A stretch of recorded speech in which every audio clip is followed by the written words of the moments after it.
시간이 되었습니다. 다 함께 주악에 맞추어서 하나님께 묵상 기도 올려드림으로 예배를 시작하도록 하겠습니다.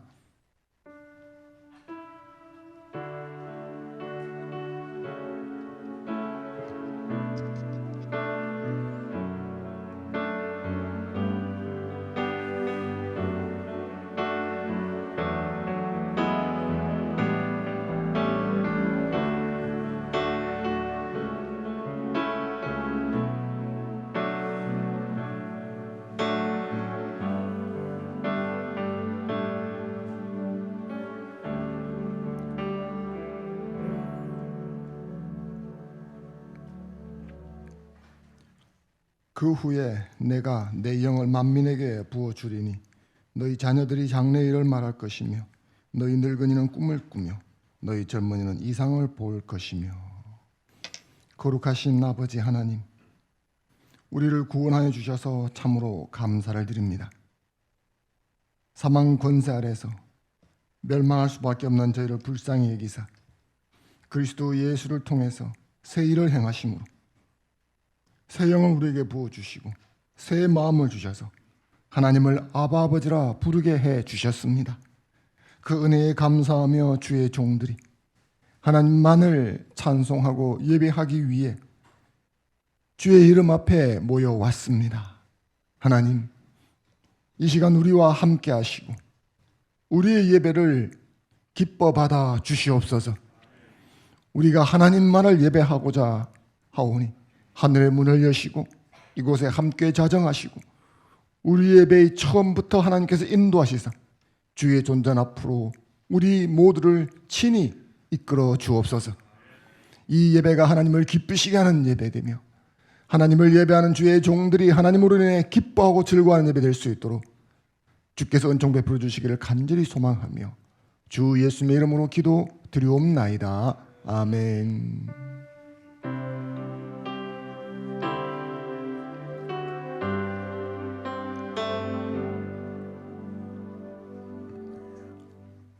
다 함께 신앙 고백하겠습니다. 사도신경으로 우리의 신앙을 함께 고백하겠습니다.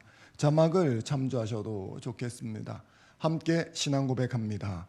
전능하사 천지를 만드신 하나님 아버지를 내가 믿사오며 그 외아들 우리 주 예수 그리스도를 믿사오니 이는 성령으로 잉태하사 동정녀 마리아에게 나시고 본디오 빌라도에게 고난을 받으사 십자가에 못 박혀 죽으시고 장사한 지 사흘 만에 죽은 자 가운데서 다시 살아나시며 하늘에 오르사 전능하신 하나님 우편에 앉아 계시다가 저리로서 산자와 죽은 자를 심판하러 오시리라. 성령을 믿사오며 거룩한 공회와 성도가 서로 교통하는 것과 죄를 사하여 주시는 것과 몸이 다시 사는 것과 영원히 사는 것을 믿사옵나이다. 아멘. 아멘. 다 함께 찬송가 183장 빈들의 마른 불같이 찬양으로 하나님께 영광 올리겠습니다.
심령 위에 성령을 부으소서.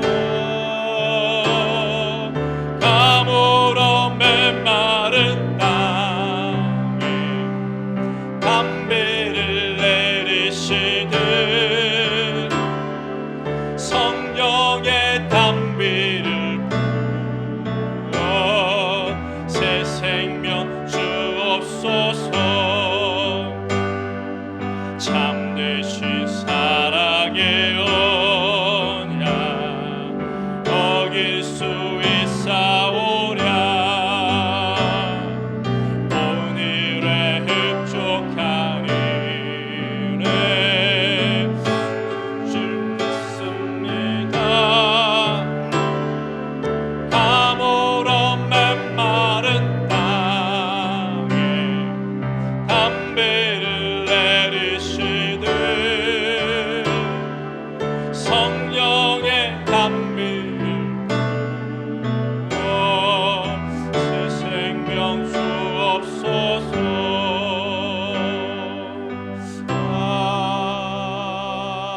아멘. 네, 서상덕 집사님 나오셔서 기도 인도해 주시겠습니다.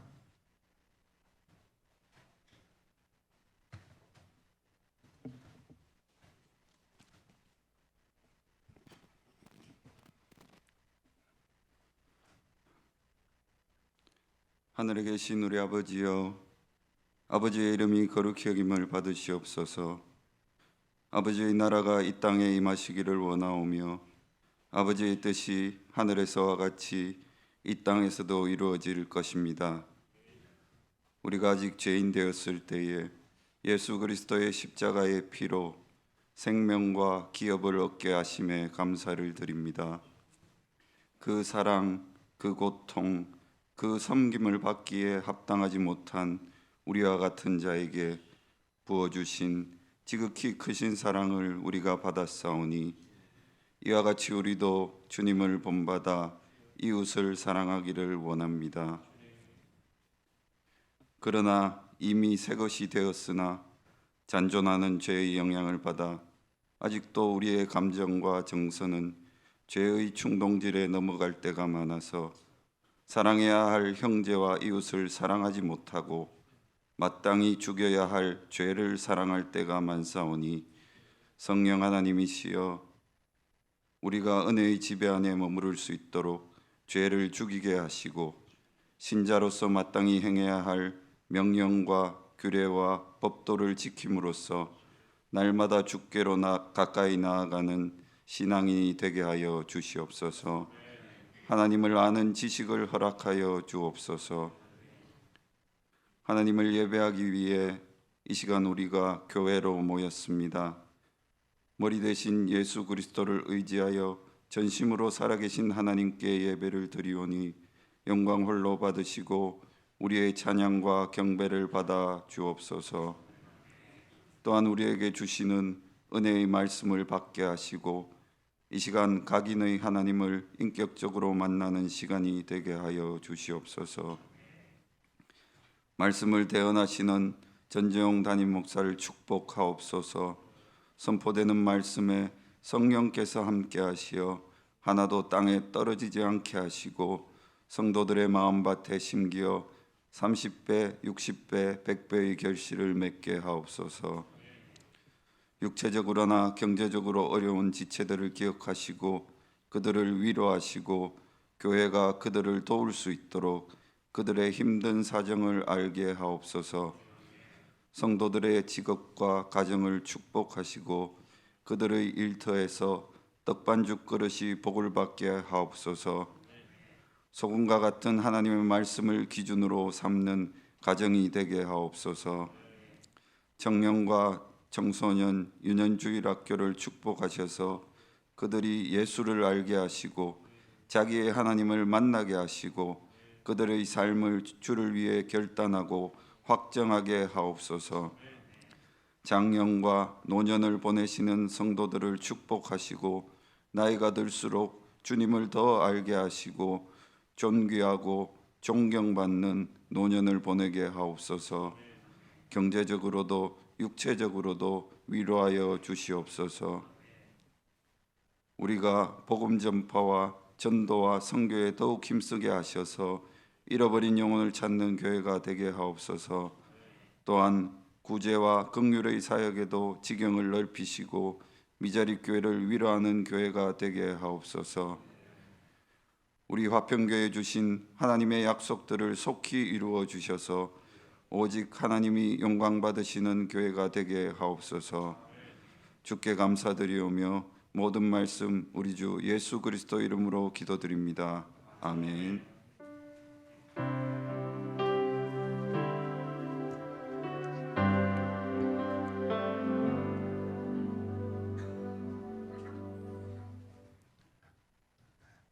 오늘 우리에게 주시는 하나님의 말씀은 신약성경 요한복음 16장 7절로 14절까지 말씀입니다.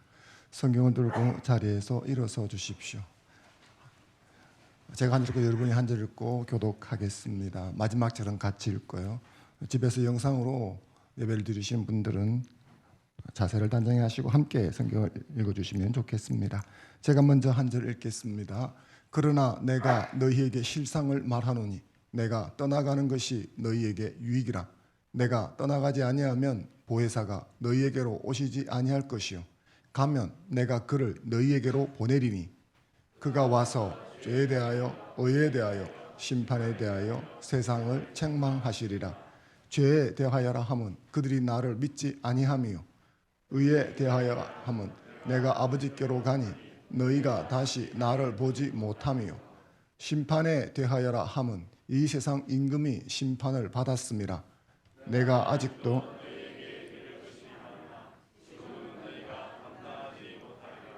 그러나 진리의 성령이 오시면 그가 너희를 모든 진리 가운데로 인도하시리니 그가 스스로 말하지 않고 오직 들은 것을 말하며 장래 일을 너희에게 알리시리라. 그가 내 영광을 나타내리니 내 것을 가지고 너희에게 알리시겠습니다. 아멘. 예배 오신 여러분 주의 이름으로 축복합니다. 옆 사람 한번 인사하겠습니다. 샬롬, 잘 오셨습니다. 앞뒤로 인사하겠습니다. 샬롬, 복 받으세요. 예배하는 저와 여러분 모두에게 하나님의 은혜와 평강이 임하기를 주의 이름으로 축원합니다. 성경을 보면 유대인들에게는 커다란 명절 3개가 있었다고 합니다. 유월절, 오순절, 초막절입니다. 이 중에서 유월절은 예수님의 죽음과 부활과 관계되어서 부활절과 깊은 연관이 있습니다. 초막절은 추수하는 절기인데 오늘날 교회로 본다면 추수감사절기와 깊은 연관이 있습니다. 그리고 칠칠절 혹은 오순절이라고 불리는 이 절기는 성령 강림과 깊은 관계를 맺고 있습니다. 유월절이 지나고 50일 되던 때에 지키던 절기다. 그래서 77절, 7일이 7번 있다. 77절이죠. 오순절, 한 수는 10일을 이야기합니다. 10일이 5개 있다. 그래서 오순절, 같은 의미입니다. 이 절기가 기독교 회사에서 거대한 의미를 지니게 된 것은 예수님이 부활하신 후 50일째 되던 이 오순절에 성령께서 강림하셨기 때문입니다. 보통 우리가 말하는 사도행전 2장에 나오는 성령 강림 사건이 바로 여기에 해당합니다. 이를 통해서 진정한 교회 시대가 열리고 새로운 역사가 시작되었다 할 것입니다. 사도행전은 온통 그 기록이죠. 오늘은 개신교에서 성령 강림 주일로 지키는 날입니다. 해마다 부활절이 유동적이죠. 그래서 부활절로부터 50일째 되는 이 성령 강림주일 오순절도 유동적입니다. 올해 성령 강림일은 오늘입니다. 5월 31일. 그래서 전 세계 개신교회는 오늘을 성령 강림주일로 지킵니다. 그동안 저희 교회는 성령 강림주일을 공식적으로 기념해서 지키지는 않았습니다. 매년 5월이면 어린이주일, 어버이주일, 또 각종 야외 예배 같은 이런 것들이 많이 들어있어서 이 성령 강림 절기를 제대로 지키지를 못했습니다. 하지만 오순절 성령께서 강림하셨습니다. 하심으로 인해서 진정한 교회가 시작되었다 할 수 있으니까 이것을 기념하는 것은 참 중요한 일이라 할 수 있죠. 그래서 저는 이 중요한 성령 강림 절기를 지키고자 하는 마음이 있었는데 차일피일하면서 이것을 지키자 하지를 못하고 있었습니다. 그래서 오늘은 특별히 성령께서 오셔서 오순절 성령께서 오셔서 어떤 일을 하시는지 하는 것들을 중점으로 이 성령 강림주일에 맞는 절기 설교를 하려고 합니다. 본문을 같이 한번 읽어보겠습니다. 본문 8절입니다. 읽겠습니다. 시작. 그가 와서 책망하시리라. 아멘. 본문 말씀은 예수님이 떠나가신다 그러자 제자들이 멘붕이 왔던 상태입니다. 너무 혼란스럽고 예수님 없으면 어떻게 하지? 그래서 두려워할 적에 예수님께서 위로해 주시는 말씀이었습니다. 그러면서 내가 가는 것이 너희한테는 더 유익이다. 이게 7절에 있는 말씀이죠. 왜 유익인가 하면 내가 가면 보혜사는 돕는다는 뜻입니다. 도와주는 이가 오는데 그분이 성령님이다. 이렇게 이야기를 하시면서 그 도와주는 성령님이 오시면 무슨 일을 하는가 하는 파트를 설명하는 것이 오늘 우리가 함께 받은 하나님의 말씀 본문입니다. 그래서 본문 8절에 보면 성령께서 오시면 세상을 책망하신다라고 되어져 있죠. 책망하다라고 번역된 헬라어 엘렌코는 꾸짖어서 바로잡아준다 하는 의미입니다. 성령께서는 세상이 가지고 있는 잘못된 생각 세 가지, 죄에 대해서, 의에 대해서, 심판에 대해서 잘못된 생각을 꾸짖어서 참된 진리를 깨우쳐 주는 일을 하러 오신다라고 이야기를 하고 있습니다. 이게 주님께서 하신 말씀이죠. 그래서 이 세 가지에 대해서 우리가 먼저 한번 살펴보겠습니다. 먼저 죄에 대해서죠. 본문 9절 말씀 한번 읽어보겠습니다. 시작. 죄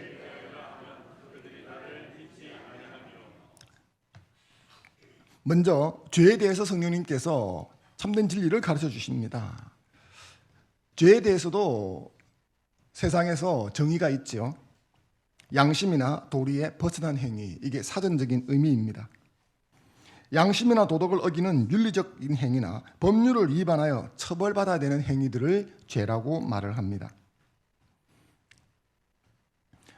이것이 우리가 보통 세상에서 죄다라고 할 적에 가지고 있는 개념이죠. 그래서 신앙생활을 시작한 신자들 역시도 죄라고 한다면 이런 개념을 가질 때가 많이 있습니다. 법을 위반하는 행위나 윤리, 도덕적인 가책을 느끼게 하는 어떤 행위가 죄라고 생각하는 것이죠. 예수 그리스도를 믿지 않는 세상 사람들은 이렇게 하고 끝난다면 신자들은 이 법이라는 데 하나님 말씀, 성경을 좀 더 첨가하는 정도로 죄를 생각할 때가 많이 있습니다. 그런데 성경에서 말하는 죄라고 할 적에 지금 말씀드렸던 윤리 도덕적인 어긋난 행위나 혹은 실정법을 어기는 행위들은 죄의 결과들일 뿐이지 성경이 근본적으로 말하는 죄는 아닙니다. 성령께서 밝히 가르쳐 주시는 죄가 뭔가? 여기 죄라고 번역되어 있는 헬라어는 하마르티아라고 하는 죄를 가르치는 전문 용어입니다. 이 단어는 원래 표적을 겨냥한다에서 나온 것입니다.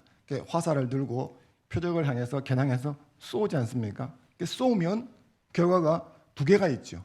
하나는 원했던 그 표적지 정중앙에 맞추는 것과 하나는 못 맞추는 것입니다. 예를 들어서 화살이 빗나가서 아예 표적지를 못 맞출 수도 있고요. 힘이 부족해서 표적지에 못 이루고 떨어질 수도 있고요. 표적지를 맞췄는데 내가 원했던 그 정중앙에 못 맞추고 그 다른 지역에 맞출 수도 있는 것이죠. 어느 것이든지 간에 그 겨냥했던 그 부분을 정확하게 관통하지 못했을 때 그것을 죄라고 한다. 이게 하마르티아라고 하는 단어입니다. 이것은 모든 인간이 하나님이 정한 기준에 이르지 못한다 하는 것을 보여주는 것입니다. 그래서 죄라는 것은 무엇입니까? 하나님이 어떤 정해놓은 기준이 있는데, 표준이 있는데 거기에 이르지 못했다는 것이죠. 그래서 성경은 죄란 뭐냐? 나를 믿지 않는 것이다 라고 말했는데 이게 무슨 상관이 있느냐 하면 모든 인간은 하나님의 정한 기준에 이를 수가 없는데 그 기준에 이를 수 있는 방법이 있습니다. 그건 예수 그리스도입니다. 그러니까 예수 그리스도를 믿으면 그 기준에 이를 수가 있는 것이죠. 그러니까 그 기준에 이르지 못한 것은 예수 그리스도를 믿지 않고 거부했다는 것입니다. 그래서 죄가 뭐냐? 예수 그리스도를 거부한 것이 죄다. 이렇게 본문이 알려주고 있습니다. 예수님이 없는 상태의 모든 인간은 표적에 도달하지 못한다는 것을 말해주고 있습니다. 성령께서는 자신의 삶이 예수님에 대한 믿음에 정조준되어 있지 않는 모든 것이 죄라고 알려주는 것이죠. 세상은 이런 진리를 알지 못합니다. 받아들이지도 않습니다. 그래서 성령께서는 오셔서 죄가 뭐냐 하는 것을 깨우쳐 주는 것이죠. 이어서 의에 대해서도 말씀해 주십니다. 10절 같이 한번 읽겠습니다. 10절 시작. 의에 대하여라 함은 아멘. 의로 번역된 헬라어는 디카이오시네라고 하는 이것도 전문 용어인데 영어로 righteousness로 번역됩니다. 정의 혹은 의, 옳음 뭐 이런 것으로 번역되는 것이죠. 정의를 사전적으로 찾아보면 진리에 맞는 올바른 태도라고 되어 있습니다. 말하자면 개인 간의 올바른 도리 혹은 사회를 구성하고 유지하기 위해서 필요한 공정한 도리, 이것을 디카오시네라고 정의라고 말할 수 있는 것입니다. 사람이 집단을 이루어서 공동체를 이루어서 살아가려면 분쟁이 있지 않습니까? 그 분쟁을 극복하고 살려면 개인과 개인 관계를 유지하기 위한 공정한 도리가 필요한 것입니다. 이 도리가 깨어지면 그 공동체가 무너지는 것이죠. 그래서 무너지지 않도록 그 깨어지는 그 공정한 도리를 다시 세워서 확립하는 것을 다시 정의를 세운다, 이렇게 말하는 것이죠. 정의구현. 이것이 보통 우리가 말하는 의라고 하는 것입니다. 근데 본문에서 말하는 디카이오신의 의 혹은 정의라고 하는 것은 이런 일반적인 관점을 말하지 않습니다. 본문의 문맥에 보면 의라고 하는, 의에 대해서 세상을 책망하신다고 하셨는데 의에 대해서 뭐라고 말합니까? 본문은 내가 아버지께로 가니 너희가 나를 다시 보지 못할 것이다. 의라는 단어와 내가 아버지께로 가는데, 아버지는 이게 하나님을 말하는 거죠. 나는 예수님입니다. 예수님께서 내가 하나님께로 가면 너희가 나를 다시 보지 못할 것이다 하는 것과 이 정의라고 하는 뜻은 전혀 잘 어울리지를 않습니다. 이게 무슨 정의와 관계가 있느냐, 이렇게 생각이 되어지죠. 여러분들이 성경을 읽으시면서 이게 정의하고 무슨 뜻이야, 이게 무슨 말이야, 이런 생각을 안 해보셨으면 그냥 마구 성경을 읽으신 것입니다. 여러분이 그냥 정상적으로 성경을 읽으시면 여기서 생각의 흐름이 같이 안 나가게 되는 거죠. 이게 무슨 뜻이지? 이렇게 되어야 하는 것입니다. 여기 내가 아버지께로 가면 너희가 나를 다시 보지 못한다는 것은 예수님께서 하나님께로 가신다는 것인데, 이것은 지상사역을 끝내고 부활 승천하시는 것을 말하는 것입니다. 내가 이제 부활 승천하면 너희가 다시 나를 보지 못한다는 거죠. 이게 16장에서 14장부터 쭉 해오는 이야기입니다. 그러므로 이 구절은 예수님의 구속사역이 완성되었다, 그 이야기를 하는 것입니다. 예수님의 구속사역, 십자가 사역이 완성되었다는 것은 무슨 말입니까? 죄된 인간이 구원되어서 하나님과의 관계가 복원되고 회복되었다는 뜻입니다. 즉 이 말은 내가 하나님께서 원하시는 대로 그 사역을 이루어서 이제 하나님과의 관계를 회복시켰다, 그 말을 이런 식으로 표현하셨다는 거죠. 이것을 인전 문맥, 구절과 연관시켜 본다면 죄와 의의 대조에서 좀 더 분명하게 알 수 있습니다. 구절에서 죄는 예수님을 믿지 않는 것이 죄라고 가르쳤죠. 나를 믿지 않는 게 죄다. 이 무슨 말입니까? 예수님을 거부함으로 하나님과 깨어진 관계 속에, 불화 관계 속에 있는 것이 죄라고 하는 것입니다. 그렇게 볼 때 의라고 하는 것은 뭐냐 하면, 그 불화 속에 있었는데 예수님의 십자가 사역으로 인해서 하나님과 인간관계가 회복되어진 것, 그것을 의라고 한다는 거죠. 쉽게 말하면 구절에서 죄는 뭐냐? 너희가 나를 믿지 않고 거부한 게 죄다, 이렇게 말했다면 10절의 의는 뭐냐? 나 예수가 의다, 이렇게 이야기를 하셨다는 겁니다. 그래서 죄라고 하는 것은 하나님과 깨어진 관계, 예수님을 안 믿으니까, 그죠? 근데 의라고 하는 것은 하나님과 회복된 관계예요. 예수님으로 인해서 그렇다는 것입니다. 지금 이렇게 설명을 하고 있는 것입니다. 그래서 본문이 가르치는 것은 정의 혹은 의, 디카오시네라고 하는 것은 인간의 어떤 행위로 보고 있지 않다는 것입니다. 공정한 도리를 뭘 세운다 이런 뜻으로 보고 있지 않다는 것이죠. 하나님 보시기에 의는 뭐냐? 예수님입니다. 정확하게 이야기한다면 하나님과 사람 사이에 깨어진 관계를 회복시키는 예수님의 구속 사역이 정의인 것입니다. 정의 구현인 것입니다. 하나님과 인간 사이의 관계를 유지하는 공정한 도리는 윤리, 도덕이 아니라 예수 그리스도입니다.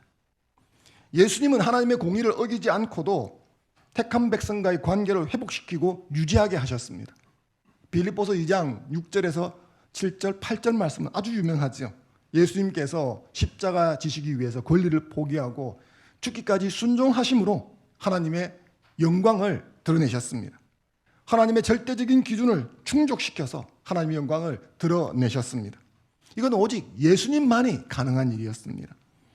그래서 주님은 오늘 이 말씀을 통해서 의라고 하는 것은 세상적인 관점이 아니라 예수 그리스도의 지상사역, 십자가 구속 관점에서 의가 뭐냐를 설명해 주고 있다는 것입니다. 예수님을 거부하는 세상은 이 진리에 대해서 무지합니다. 알지 못합니다. 그래서 성령께서 오셔서 이것을 책망하고 깨우쳐 주시는 것입니다. 이것이 죄에 대해서, 의에 대해서 알려주는 것이죠.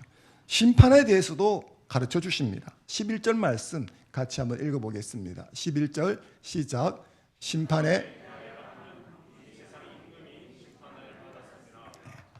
심판에 대해서도 세상을 살아가는 사람들에게 일반적인 생각들이 있습니다. 그 당시에도 그런 생각들이 있었죠. 세상은 심판이 없다고 주장하거나 혹은 그렇게 믿고 싶어 합니다. 사랑의 하나님이 심판하실 리 없다 하는 주장도 여기에서 나오고 있죠. 여기서도 한 발 더 나아가면 세상은 계속 이어질 것이라고 주장합니다. 없어지지 않는다. 그리고 만약 죽는다면 끝이고 그 뒤에 영원한 세상은 없다. 그래서 이 땅을 중요시하고 살라. 그렇게 가르칩니다. 이런 생각들은 과거로부터 오늘까지도 이어지고 있는 생각들이죠. 그 당시에 이런 생각을 하는 사람들이 교회 밖에도 교회 안에도 있었습니다. 특별히 또 유대인들은 조금 다른 생각을 가지고 있었죠. 당시 유대인들은 세상 끝날이 있다고 생각했습니다. 즉 심판이 있다는 거죠. 그때가 되면 이 땅의 제국과 권세들에게 종말이 임할 것이다. 그것을 심판이라고 생각했습니다. 여호와의 큰 날이 시작이 되면 유대인들을 대적하는 세상 권세는 초토화되고 유대인 중심으로 태평성대가 이루어질 것이다. 이게 심판에 대한 유대인들의 생각이었습니다. 그런데 이제 성령께서 오시면 심판에 대해서 깨우쳐 주시는 것이 이런 관점과는 전혀 다릅니다. 그래서 우리가 읽었지만 심판에 대하여라 함은 세상 권세가 무너지고 다윗이 다스리는 태평성대가 세워지는 것이다. 이렇게 하면 우리가 이해하기 쉬운데 세상 심판에 대하여라 함은 이 세상 임금이 심판을 받았다. 이렇게 이야기를 해주고 있습니다. 성령께서 심판에 대해서 깨우쳐 주시고자 하는 것은 예수님의 죽으심과 부활로 인해서 이 세상 임금이 이미 심판을 받았다라는 것을 알려주는 것입니다. 이 세상을 살펴보면 하나님을 대적하는 권세가 득세하고 있는 것처럼 보입니다. 이 글이 쓰여졌던 요한복음이 쓰여진 그 당시에는 로마 제국이 다스리던 시대였죠. 그 관점에서 볼 적에도 이 세상은 로마 제국이 다스리고 이 로마 제국은 영원 무궁할 것처럼 그렇게 보였다는 겁니다. 이것이 글이 쓰여지는 시대가 아니라 요한 사도가 이 글을 쓰던 시점, 즉 그때 쓰던 예수님이 말씀하시던 그 상황이었다면 유대인 기득권층이 되어지겠죠. 그들도 그것을 꽉 잡고 있기 때문에 절대 무너질 것처럼 보이지 않는 것입니다. 그런데 이런 기득권층, 교회를 핍박하는 이런 기득권층의 뒤에는 사탄이 역사하고 있는 것입니다. 그런데 예수님이 십자가에 죽으시고 부활하셨다는 것은 이 하나님을 대적하는 대적자 사탄이 사형 선고를 받았다라는 의미가 되는 것입니다. 세상을 쥐고 흔들며 좌지우지하는 것처럼 보이지만 실상은 사형수일 뿐이죠. 제가 교도소는 가보지 않았지만 종종 교도소 영화나 이야기들을 보면 그런 게 있습니다. 다른 사람들은 파란 명찰을 타는데 어떤 사람은 빨간 명찰을 달고 있는 죄수들이 있죠. 그 사람들은 그 안에서 거들먹거리고 모든 사람이 그 사람에게 한 발 양보를 해주고 합니다. 왜냐? 그 사람들은 주로 이 빨간 명찰은 사형수가 다는, 그러니까 죽을 사람이기 때문에 그 안에서 왕처럼 모든 사람에게 막 함부로 하고 다른 사람이 이렇게 피해주고 있지만 사실은 뭡니까? 죽는 게 정해졌기 때문에 그러는 것이죠. 그래서 그 권세가 영원하지 못한 것입니다. 성령께서는 예수님께서 십자가에 달리실 것인데 그것이 무기력하며 패배가 아니라 실상은 세상 권세가 사탄 마귀가 심판을 받은 것이다. 그렇게 알려주는 것입니다. 예수님의 십자가는 심판의 패배가 아니라 마귀에 대한 승리요, 마귀를 패퇴시킨 업적이라고 알려주는 것이죠. 그렇기 때문에 사탄 마귀의 권세가 우는 사자처럼 뛰노라도 두려워할 필요가 없다는 것을 알려주는 것입니다. 사탄 권세가 공중 권세를 잡고 이 세상을 주관하는 것처럼 보이기는 하지만 이를 두려워할 필요가 없습니다. 이미 그것은 종말이 선택되어서 이미 끝나버린 것이기 때문이죠. 안틱 하나님 세력이 그와 같은 것입니다. 이미 심판을 받은 것이기 때문에 지금 이렇게 날뛰는 것처럼 보이지만 그게 한시적이라는 것입니다. 이 사실을 안다면 그렇게 두려워할 필요가 없는 거죠. 막 사납게 보이지만 목줄이 채워져 있으면 목줄 길이 밖에 있으면 안전하지 않습니까? 근데 저와 여러분 중에 웬만한 담력 가진 사람은 사자 목줄 채워졌다 해도 그 앞에 가기를 두려워하는 이유가 크게 있는 거죠. 그래서 두려워할 필요가 없다는 것입니다. 이상과 같이 성령께서 오시면 죄에 대해서, 의에 대해서, 심판에 대해서 알려주십니다. 그런데 이 성령의 책망은 모두 그리스도의 십자가 사역과 깊은 연관을 가지고 있는 것을 알 수 있습니다. 보통 죄에 대해서, 의에 대해서, 심판에 대해서 세상이 생각하고 있는 그런 개념들이 있습니다. 그런데 성령께서는 그 일반적인 인간의 합리적인 이성이나 경험이나 이런 것을 통해서 그것을 정의하는 것이 아니라 예수 그리스도의 십자가 사역 위에서 그게 뭔가 하는 것을 알려주고 있다는 것입니다. 예수님의 구속 사역 위에서 죄가 뭔지, 의가 뭔지, 심판이 어떤 의미를 가지고 있는지 하는 것을 알려주는 것이죠. 이것은 세상 지식으로 알 수가 없습니다. 오직 성령께서 말씀을 통해 계시를 해주셔야 알 수 있는 것입니다. 고린도전서 1장 21절 말씀 같이 한번 읽어보겠습니다. 시작. 하나님을 알지 못함으로 구원하시기를 기뻐하셨도다. 아멘. 죄, 의, 심판에 대한 참 지식은 십자가에도, 즉 예수 그리스도의 구원 사역의 빛 아래서만 습득이 가능한 것입니다. 그런데 이 세상은 십자가의 도를 멸시하고 무시합니다. 그러니 죄, 의, 심판에 대한 참 지식을 접할 수가 없는 것입니다. 잘못된 개념을 가지고 있는데 성령께서는 이 십자가의 도의 근거에서 죄가 뭔지, 의가 뭔지, 심판이 무엇인지를 알려주려고 하신다 하는 것입니다. 이게 성령께서 오시면 하고자 하는 일입니다. 그래서 본문의 말씀은 성령께서 강림하셔서 행하실 본질적인 사역이 무엇인가 하는 것을 이야기해 주고 있습니다. 사실 교회를 제법 출입하신 분들은 성령이라는 단어가 주어지면 연관 검색어에 1위로 떠오르는 것이 은사입니다. 방언을 한다, 신유를 한다, 귀신이 쫓겨나간다, 예언을 한다 등등 뭔가 신비한 현상과 관련이 있습니다. 성령이 오시면 이런 신비적 일을 일으키는 은사를 주십니다. 그런 일이 있습니다. 하지만 그것이 성령께서 하고자 하시는 근본적인 일은 아니다라는 것입니다. 여러분 공중부양 아시죠? 요즘 보면 마술사들이 공중부양하고 속이고 뭐 지팡이 잡고 이렇게 퍼포먼스 하는 것들이 있습니다.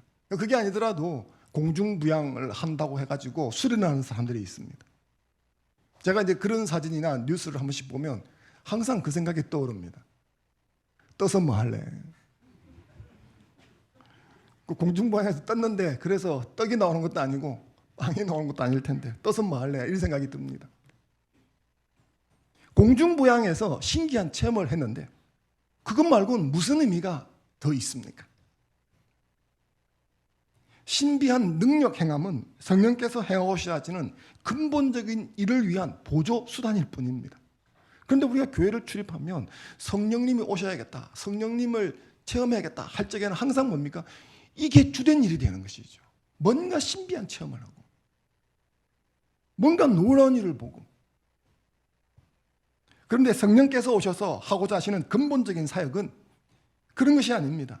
예수님의 구원 사역을 깨닫게 해주려고 하시는 것입니다. 성경적인 관점에서, 십자가의 도의 관점에서 죄가 뭔지, 의가 뭔지, 심판이 무엇인지 깨닫게 하고자 하시는 것, 그게 성령께서 오셔서 정말 하고 싶어 하시는 일입니다. 그래서 이것을 통해서 예수님이 누구신지를 나타내고 예수님을 믿게 하려고 하는 것이 성령이 오셔서 하시는 근본 사역인 것입니다. 본문 14절 말씀 같이 한번 읽겠습니다. 본문 14절입니다. 시작. 그가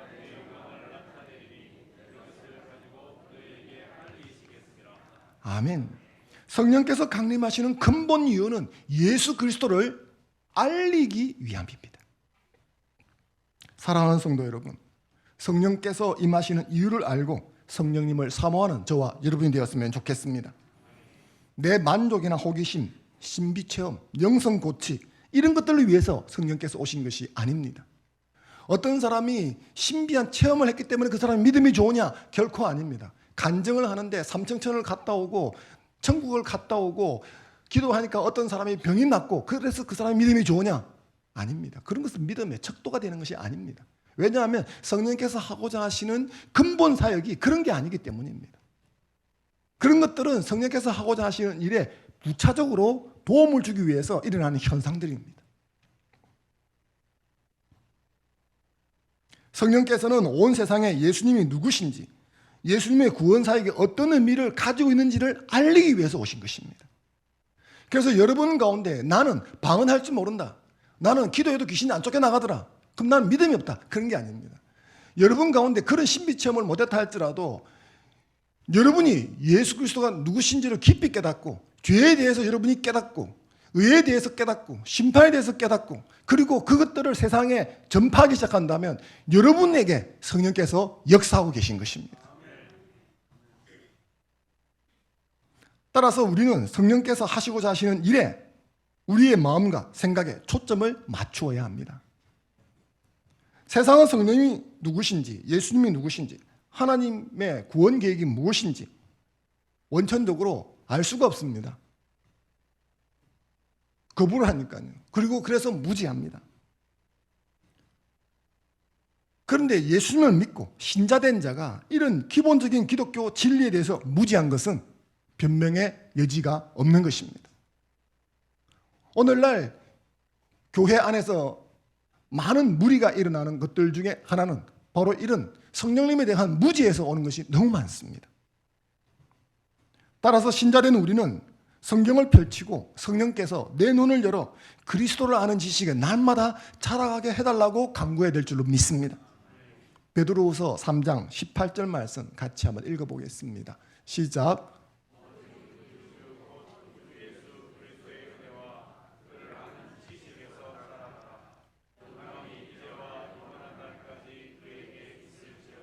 아멘. 이 말씀처럼 우리는 성령께서 그리스도를 내게 날마다 더 깊이 알게 해달라고 간구해야 될 줄로 믿습니다. 예수 그리스도와 그 사역을 깨닫게 해주시는 성령님의 역사에 동력해서 영적 무지를 깨뜨리는 데 힘쓰는 저와 여러분 되기를 주님의 이름으로 축원합니다. 이 성령께서 오셔서 하시는 근본 사역이라는 것입니다. 내가 가면 성령께서 오셔서 이런 일을 하실 것이다. 근데 죄에 대해서 의에 대해서 죄에 대해서 의에 대해서 심판에 대해서 세상을 책망할 거라고 했는데 이 말씀을 가만히 보면 한 가지 의문사항이 듭니다. 어떻게 책망을 합니까? 성령님은 입이 있습니까? 형체가 있습니까? 도대체 어떻게 책망을 합니까? 내가 어떤 애가 잘못하면 불러가지고 내 앞에 갖다 놓고 너 그러면 안 돼 라고 야단치는 것이 책망이지 않습니까? 뭐 성령님은 입이 없는데 그렇지 않습니까? 성령님은 영이십니다. 형체가 없는데 어떻게 세상을 책망합니까? 보이지도 않고 형체도 없고 보이스가 들리지도 않습니다. 어떻게 이 세상 사람들을, 이 세상을 책망하실 수 있을까요? 본문 13절을 같이 한번 읽어보겠습니다. 본문 13절 시작.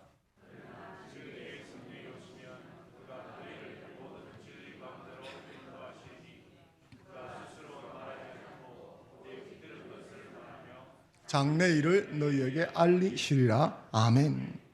이 말씀에 의하면 성령께서는 제자들을 진리 가운데로 인도하신다고 약속해 주십니다. 죄가 무엇인지, 의가 무엇인지, 심판이 무엇인지 분명히 깨달아 알 수 있게 해준다는 것입니다. 오늘 여러분들은 신앙생활을 하면서 이 은혜를 받아 누리는 줄로 믿습니다. 그런데 이 구절에서 종종 오해를 사는 것이 있는데 바로 장래일을 알게 해준다는 것입니다. 이 장래일은 미래의 일이죠. 미래의 일을 성령께서 알려주신다라고 해석을 하고, 이것이 마치 신수 점치는 것처럼 성령께서 개인사의 미래를 알려준다. 내가 누구랑 결혼하면 좋겠습니까? 하면 너는 홍길래랑 결혼해라, 뭐 이렇게 알려준다든지, 내가 어떤 회사에 들어가면 좋겠습니까? 너는 철광회사에 들어가라, 이렇게 알려준다든지, 이번에 사업을 하면 되겠습니까? 안 되겠습니까? 하지 말아라 한다든지, 이런 것을 알려준다고 생각을 하고 이 구절을 가지고 장래일을 알게 하시는 성령께서 내가 이걸 하는데 장래일을 이걸 하면 됩니까? 말아야 됩니까? 알려주십시오라고 하는 구절로 삼는다는 거죠. 그것이 정당할까라는 것입니다. 이 구절에서 장래일이란 개인사의 일을 말하는 것이 아니라 하나님의 구속사역을 말하는 것입니다. 이 시점에서 장래일은 앞으로 곧 닥칠, 즉 요한복음 16장인데 18장에서 17장 말미에서 곧 닥칠 예수님의 체포, 순환, 죽으심, 부활을 이야기하는 것입니다. 좀 더 넓은 의미에서 본다면 종말론적인 관점에서 죄, 의, 심판에 대해서 알려주신다는 것입니다. 내가 어디로 이사를 가야 좋으냐, 그런 것들을 기도만 하면 알려준다는 뜻이 아닌 겁니다. 그럼에도 불구하고 우리는 이것을 개인사의 어떤 것들을 알려주는 것으로 오해를 하고 이 구절을 붙들고 기도를 할 때가 있죠. 우리가 성경에 대해서 무지하기 때문에 그런 일들이 많이 일어나는 것입니다. 다시 말해 이 구절은 구속사적인 관점에서 앞으로 일어날 일들에 대해서 성령께서 알려주신다는 의미입니다.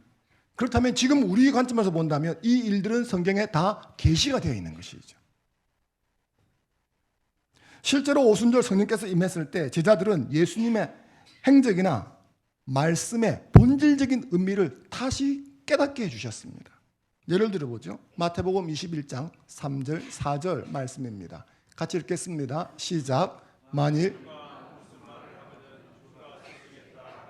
그리하면 즉시 보내리라 하시니 이는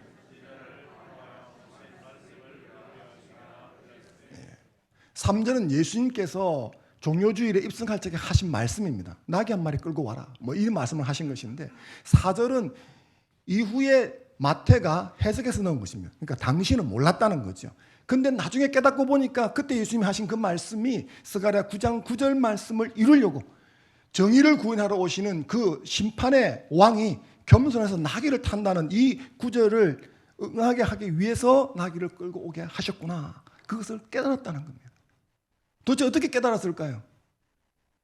오순절 성령께서 오셔서 깨닫게 해주신 것입니다. 이것이 성령께서 진리 가운데로 인도해 주신다는 의미입니다. 성령께서 이렇게 제자들을 진리 가운데로 이끄시는 이유가 뭐겠습니까? 제자들의 말과 삶을 통해 세상을 책망하기 위해서입니다. 성령님은 손이 없습니다. 입이 없습니다. 그 음성이 육성으로 귀에 들리지 않습니다. 그런 성령님께서 어떻게 세상을 책망하십니까? 바로 진리 가운데로 인도한 제자들을 통해서, 신자들을 통해서 세상을 책망하시는 것입니다. 그래서 성령께서 먼저 제자들을 진리 속으로 인도하는 것입니다. 그리고 세상 사람들이 제자들의 삶과 보이스를 듣고 진리를 깨닫도록 하는 거죠. 사도행전 1장 8절 말씀 같이 읽어보겠습니다. 시작. 오직 성령이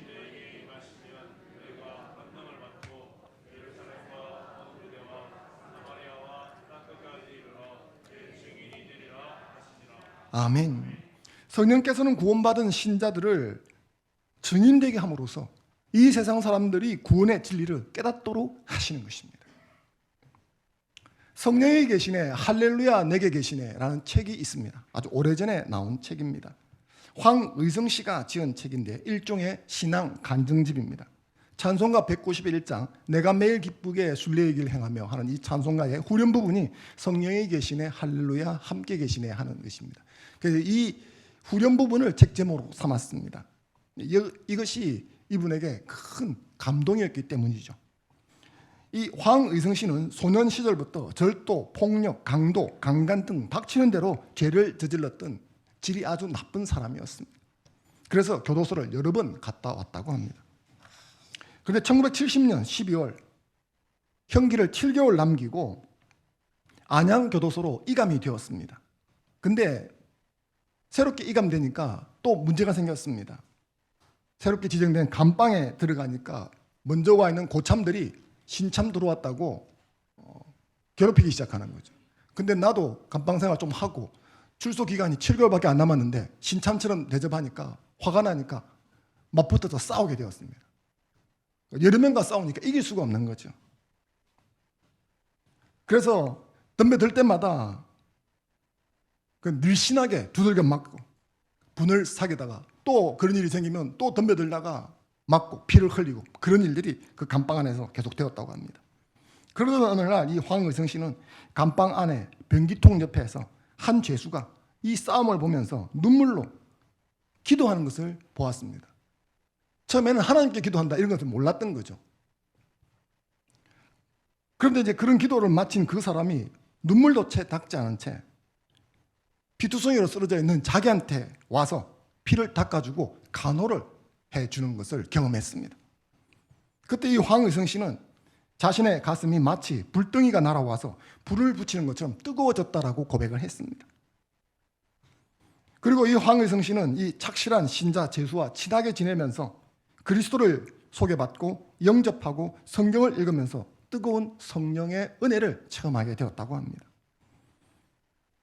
아마 이 극적으로 변화가 되었던 것 같습니다. 그래서 황의성 씨가 변화되는 모습을 본 교도소 측에서는 형기가 7개월 남았었는데 3개월을 단축시켜서 출소를 시켜 주었다고 합니다. 이후 이 황의성 씨는 지난 2001년 3월에 위암으로 세상을 떠났다고 하는데 떠나기 전까지 찬송가 191장 내가 매일 기쁘게 순례의 길 행하며 하는 찬송가를 하루에 3번에서 5번 정도를 매일같이 부르며 살았다고 합니다. 아마 그래서 이 책 이름이 이런 식으로 써졌던 것 같습니다. 제가 왜 이 이야기를 소개해 드리냐 그러면 이것이 저는 성령께서 세상을 책망하는 방식이라고 생각하기 때문입니다. 책망한다는 것은 선생님이 잘못을 범한 학생을 쥐잡듯이 후려치는 그런 의미가 아닙니다. 그리스도의 증인된 한 사람을 통해 그리스도를 보여주고 그걸 보고 참 진리를 깨닫게 하는 것, 그것을 여기 본문에서는 엘렌코, 책망한다라고 말한 것입니다. 이 죄수의 이름은 밝혀지지 않았습니다. 이름 모를 그 사람의 눈물은 성령님의 마음이죠. 피를 닦아주던 이름 모를 그 사람의 손은 성령님의 손입니다. 성령님의 손과 마음을 접하자 황의성 씨의 마음 안에 응어리가 풀어지고 자신의 죄됨을 참회하고 예수 그리스도를 영접하고 영생 구원을 얻는 일이 일어난 것입니다. 이것이 성령께서 세상을 꾸짖는 방식입니다. 그래서 성령께서는 그리스도의 증인이요 향기요 편지되는 사람이 반드시 필요한 것입니다. 그래서 성령께서는 신자를 진리 가운데로 인도하시는 것입니다. 사랑하는 성도 여러분, 저와 여러분이 성령님의 입입니다. 목소리입니다. 내 삶이 성령님의 보이스요, 내 삶이 성령님의 메시지입니다. 사랑하는 성도 여러분, 성령께서는 내 삶을 통해서 세상을 일깨우고 새롭게 하시기를 원하십니다. 그렇다면 내 삶이 그리스도의 향기로 퍼져나가고 있습니까? 내 삶은 세상 속에서 그리스도의 빛으로 드러나고 있습니까? 저는 여러분의 입이 성령님의 목소리 통로가 되기를 바랍니다. 저는 여러분의 삶이 성령님의 메시지 수단이 되기를 바랍니다. 오늘 이 말씀을 듣는 저와 여러분들의 삶이 성령님의 사역에 붙들림 바 되어서 주님을 영화롭게 하는 자가 되기를 주님의 이름으로 축원합니다. 오늘은 성령 강림 주일입니다. 오늘날은 교회의 시대인데 이 말은 성령의 시대와 동의어입니다. 성령 강림으로 인해서 교회 시대가 열렸습니다. 그래서 교회의 역사는 성령님의 역사요, 성령님의 경영하심의 역사라고 할 수 있습니다. 그런데 안타깝게도 우리는 성령님에 대해서 너무 많이 무지합니다. 세 사람의 학자가 강을 거느리고 나룻배를 탔다는 이야기가 있습니다. 강을 건너가는데 시간이 지루해서 한 학자가 늙은 배사공에게 말을 건넸습니다. 노인장, 천문학에 대해서 좀 아시오? 배사공이 말했습니다. 저는 한평생 노만 저어서 그런 것은 잘 모릅니다. 그러자 학자가 이야기를 합니다. 오래 살았는데 헛살았구만. 얼마를 더 가는데 또 심심하고 적적했는지 또 한 학자가 말을 걸었습니다. 배사공, 그러면 철학에 대해서는 좀 아시오? 노인이 아까처럼 대답했습니다. 저는 평생 노만 저어서 철학에 대해서는 잘 모릅니다. 그러자 학자가 이야기를 합니다. 평생을 헛살았구만. 한참을 가다가 마지막 남은 학자가 또 물었습니다. 혹시 심리학이나 생물학에 대해서 아시오? 이 노인이 자꾸 이런 말을 들으니까 짜증이 났습니다. 대답을 안 했습니다. 그러자 학자가 혀를 찼습니다. 쯧쯧거리면서 말은 하지 않았지만 눈으로 이야기를 했습니다. 아주 불쌍하다는 듯이. 그런데 배가 강 한가운데 정도 갔을 때 갑자기 날씨가 잔뜩 흐려지면서 비바람이 몰아치기 시작했습니다. 나룻배는 뒤집히고 모두 물에 빠질 지경이 되었습니다. 그래서 물에 뛰어들기 직전에 배사공이 세 학자에게 물었습니다. 당신들은 수영할 줄 아시오? 세 사람의 학자들은 수영할 줄을 몰랐습니다. 제발 살려주시오. 이렇게 말을 하니까 인생을 헛살았구만. 그러더니 강물 속에 뛰어들었습니다. 성령님에 대해서 무지한 것은 이와 같이 결정적인 것입니다. 성령님에 무지하면 교회 시대를 살아갈 수가 없습니다. 성령님은 단순히 신비 현상을 일으키는 분 정도로 이해하면 결코 올바른 신앙생활을 할 수가 없습니다. 사랑하는 화평교회 여러분, 저는 오늘 말씀을 여러분이 마음에 새겼으면 합니다. 성령께서는 나를 구원의 진리 속으로 인도하시고 세상의 그리스도의 편지로 향기로 세우시기 원한다는 사실을 명심했으면 좋겠습니다. 성령님은 내 입과 삶을 통해 그리스도를 나타내고 하나님 나라를 보여주기를 원하십니다. 고린도후서 3장 3절 말씀 같이 한번 읽겠습니다. 시작. 너희는 우리로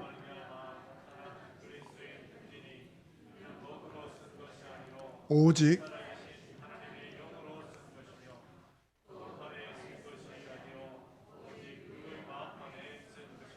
아멘. 내가 그리스도의 편지가 될 때 세상은 그리스도께 굴복하고 돌아오게 될 줄로 믿습니다. 이것이 오순절 성령께서 임하신 이유입니다. 이 오순절 성령이 임하신 이유를 알고 성령을 사모하는 저와 여러분 되기를 주님의 이름으로 축원합니다. 잠시 주신 말씀 붙들고 함께 기도하는 시간 갖겠습니다.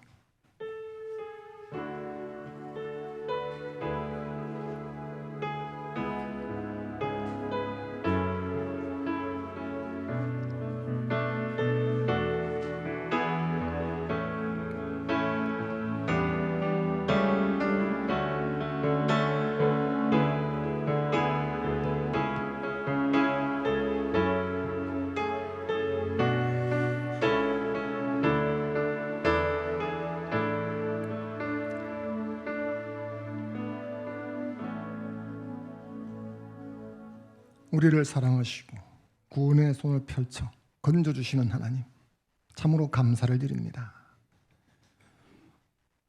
우리를 위해 희장 가운데 세계를 열어주시고 보혜사 성령을 보내어주셔서 죄의 심판이 무엇인지 깨닫게 하시고 세상 가운데 하나님을 보여주는 모델로 삼아가고자 하시는 그 뜻을 알았사오니 성령님 오셔서 우리를 진리 가운데로 인도하여 주시옵소서. 그래서 세상 속에서 하나님의 입이 되고 목소리가 되고 편지가 되고 향기가 되게 하여 주시옵소서. 아프신 분들을 잠깐 기도하겠습니다. 자신의 아픈 부위에 손 얹어 주시기 바랍니다. 믿는 자들에게는 이런 표적이 따르리니 곧 그들이 내 이름으로 귀신을 쫓아내며 새 방언을 말하며 뱀을 집어 올리며 무슨 독을 마실지라도 해를 받지 아니하며 병든 사람에게 손을 얹은즉 나으리라. 아멘. 권능의 주님, 우리는 주의 말씀이 그대로 다 이루어지는 줄 믿습니다.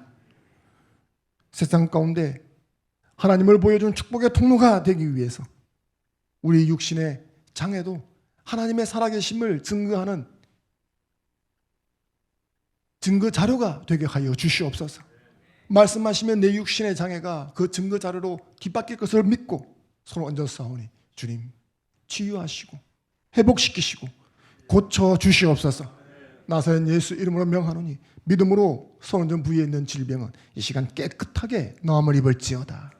통증은 사라져 버릴지어다.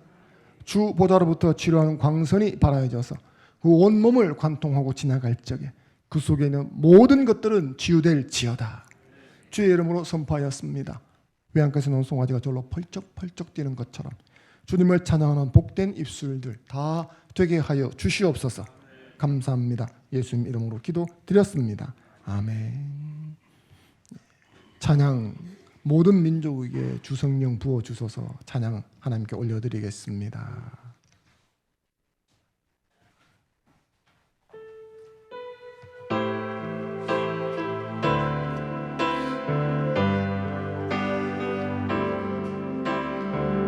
모든 민족에게 주 성령 부어주소서.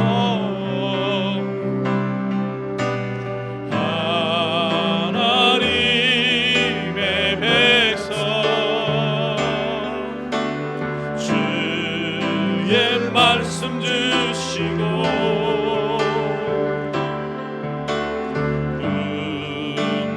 환상 주사 주의 비밀 알리소서.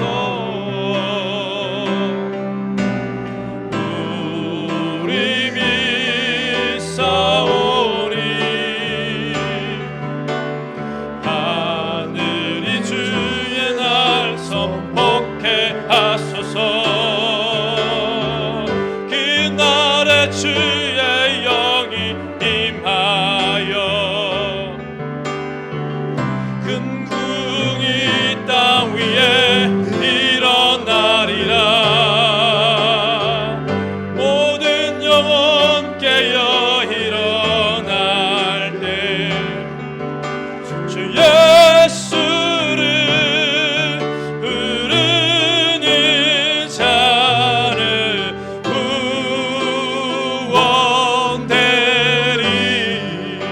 모든 열방에게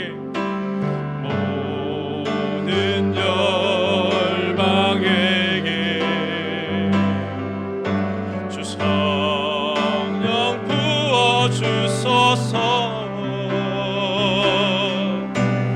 영광 중에 오사 주 경외하게 하시고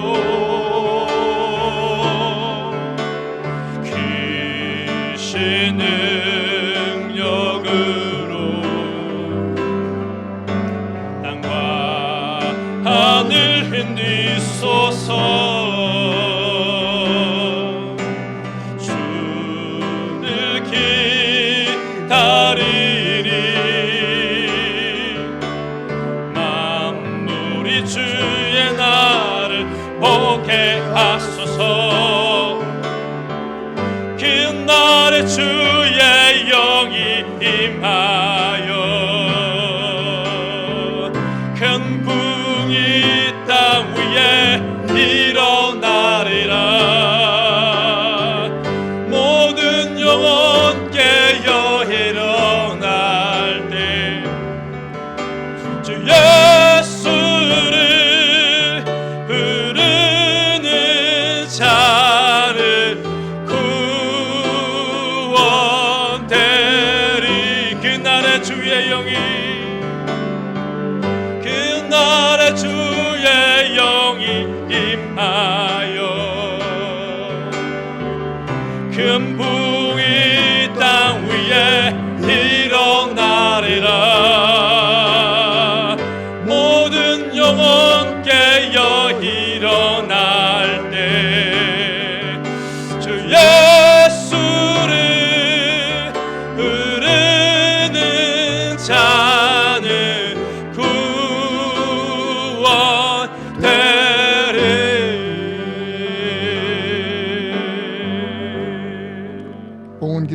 기도하겠습니다.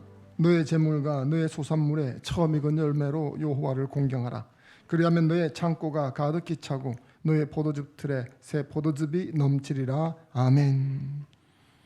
만물의 주인 되시는 하나님, 크신 권세와 능력과 영광을 찬송합니다. 우리 하나님은 창조주시오 만물의 주권자이신 줄 믿습니다. 모든 것이 하나님의 손에서 나와서 하나님 손으로 돌아가니 내가 가지고 누리는 모든 것들, 시간과 건강과 환경이 다 하나님의 은혜요. 내 삶에 주어진 물질 역시 하나님의 은혜로 주어진 줄 믿습니다. 이 믿음의 고백을 물질에 담아 하나님께 올려드리오니 이 예물이 하나님을 공경하는 예물이 되게 하시고 하나님을 기쁘시게 하는 예물이 되게 하여 주시옵소서.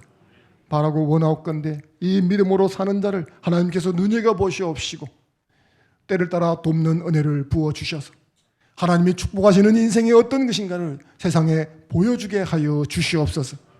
그 손으로 하는 일을 간섭하여 주시옵시고 바람을 잡는 것처럼 헛된 것이 아니라 수고의 열매를 먹을 수 있게 하시고 담장나무로 뻗은 가지처럼 그 축복이 그의 삶의 지경을 넘어서 이웃에게로 세상으로 흘러가게 하여 주옵소서. 이런저런 이유로 드리지 못한 손길들도 있습니다. 주님께서 돌아보시옵시고 먼저 보호주시고 하나님을 경험하며 복주시는 하나님 앞에 주의 율례와 법도를 지키는 삶으로 나오도록 도전하여 주옵소서. 또한 이 물질이 쓰임받는 곳곳마다 하나님의 영광이 드러나기를 간절히 소망하며 주 예수님의 이름으로 기도 드리옵나이다. 아멘. 광고 있겠습니다.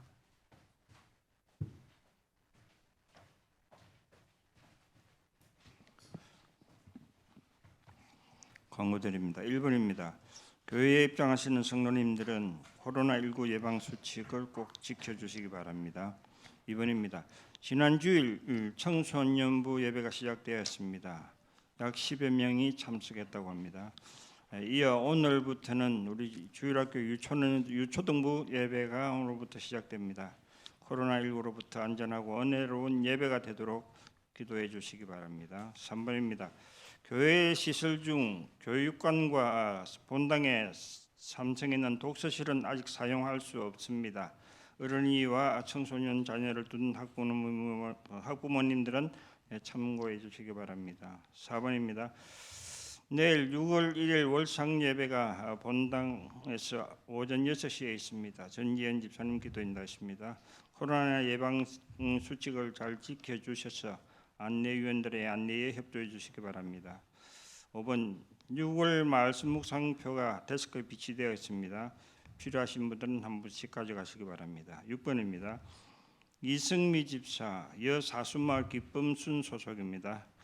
집사님의 모친 이민철 집사님의 장모 되시는 현순옥 성도님이 어제 소천하셨습니다. 장례는 기독교 예식으로 진행되며 빈소는 시민장례식장 201호실입니다. 입관 예배는 오늘 오후 2부 예배 후 낮 12시 40분에 드릴 예정입니다. 코로나19로 인하여 장례 예배는 최소 인원만 참석할 예정이며 참석하시는 분들은 2부 예배 마치는 대로 주차장에 모여주시기 바랍니다. 추가 결혼 광고가 하나 있습니다.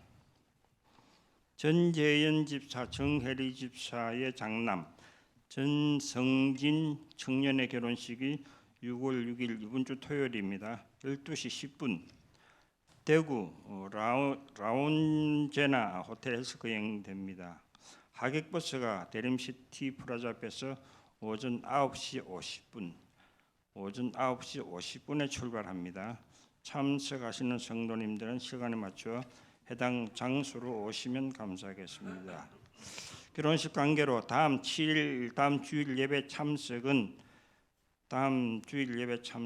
결혼식에 참여하시는 성도님들은 가능한 일부 예배에 참석해 주시고 결혼식에 참석하지 아니하신 성도님들은 2부 예배 참석을 권합니다.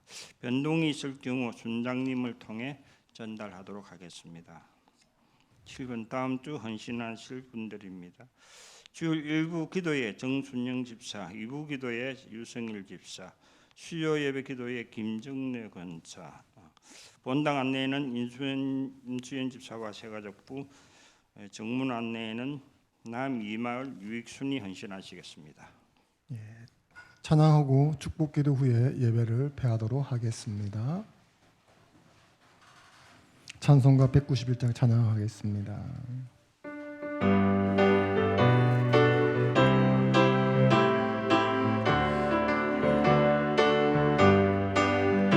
내가 매일 기쁘게 순례의 길 행함이 주의 팔이 나를 안보함이요 내가 주의 큰 복을 받는 참된 비결은 주의 영이 함께함이라 성령이 계시네 할렐루야 함께하시네 좁은 길을 걸으며 밤낮 기뻐하는 것 주의 영이 함께함이라 저는 죄에 빠져서 평안함이 없을 때 예수 십자가의 공로 힘입어 기발 아래 엎드려 참된 평화 얻음은 주의 영이 함께함이라 성령이 계시네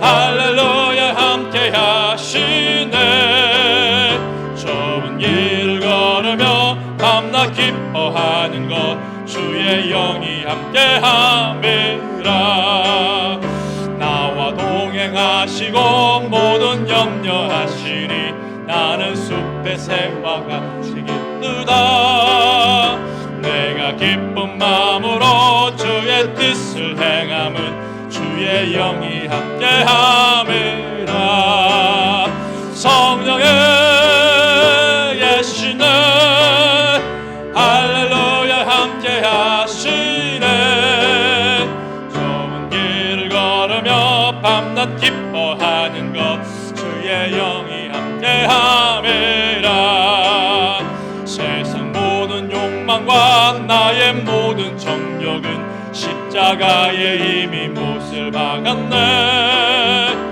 어두운 밤이 지나고 무거운 짐 벗으니 주의 영이 함께함이라 성령이 계시네 할렐루야 함께하시네 좁은 길을 걸으며 밤낮 기뻐하는 것 주의 영이 함께함이라